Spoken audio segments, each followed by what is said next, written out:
પંથકમાં આણંદ જિલ્લામાં આવેલ સરદાર પટેલ રાજમાર્ગ આવકુંડા અંડરમાં આવેલ છે।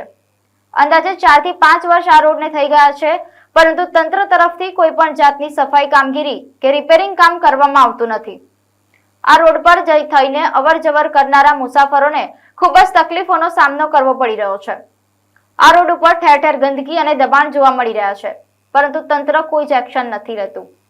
આખરે મોગરી ગ્રામ પંચાયત દ્વારા આ રોડ પર સફાઈની કામગીરી હાથ ધરવામાં આવી છે। મોગરી ગ્રામ પંચાયતના ક્લાર્ક જનકભાઈ પટેલે જાતે જ ઊભા રહીને એમની દેખરેખમાં બધું જ સફાઈનું કામ કરી રહ્યા છે। જ્યાં જ્યાં રોડ ઉપર આવી ગંદકી હશે ત્યાં અમે સફાઈની કામગીરી કરતા રહીશું, પરંતુ સૌને વિનંતી છે કે સાથ સહકાર આપી રોડને સાફ કરવા સહયોગ કરવો, તેમ એમણે જણાવ્યું છે।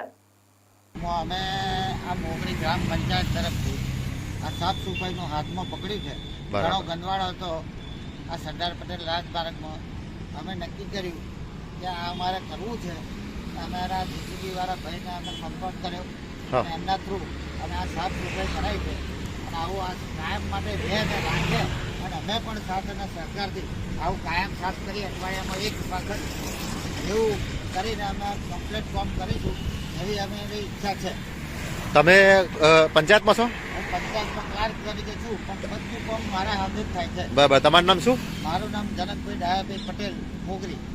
બરાબર, આ સારું કામ કરી રહ્યા છો તમે। ખરેખર આ બધા બહુ વર્ષોથી પબ્લિકની માંગ હતી અને ઘણા લોકો એટલા તકલીફમાં હતા કે આ ઝાડી ડોકરો વધી ગયો હતો, પણ અમે નક્કી કર્યું કે આ બધું સાફ સૂફ કરવું છે તો આ ભાઈને સંપર્ક કર્યો અને આ ભાઈના સંપર્કથી અમે આ બધું સાફ સફાઈ કરીએ છીએ। સરસ, આવું ને આવું કરતા રહીએ ને આવું ને આવું કરી રહીએ અને સારું આવું પબ્લિક રાખે એવી અમારી ઈચ્છા છે।